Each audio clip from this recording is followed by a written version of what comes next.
nuti doofa miti, nuti jaamaa miti, nuti wallaalaa miti, warra nu galeeru, warra waa hunda beeknu. Kana ni dhama'aa jiru saba Oromoofi. Kan Jawaar dhama'aa jiru saba Oromoofi. Kana baruun dirqama, kana baruun hayyummaadha, kana beekuun qaroomina. Qaroomina kanaan qabsoo keenya karaa tarsiimaa ta'een wal gargaarree, wal deeggarree dargaggoonni Oromoo nuti fuuldura keessan jirru obboleessa keenya Jawaar dabalatee kaan dabalannee maaliif waa'ee tokkummaa hawwina? Maaliif waa'ee tokkummaa lallabna?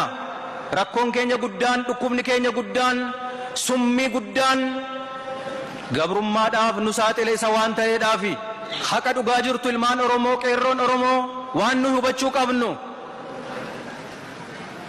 Diinonni keenya halagaan kan nu dhahaa ture, kan nu waraanaa ture harka isaatiin miti, harka keenyaan deebisee numaan deebisee nu dhahaa ture.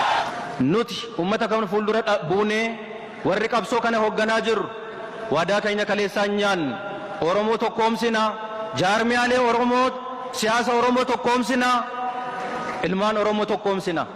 Kanammoo kana gochuudhaaf dirqama lammummaa keenya hin baana jedhee tan abdadha.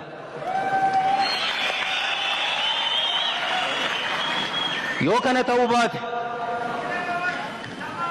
ummanni Oromoo miliyoona 40, miliyoona 50, Oromoo miliyoona 50 ta'uun Oromoo hoogganuudhaaf paartii siyaasaa 50 qabaachuun nurra hin jiraatu.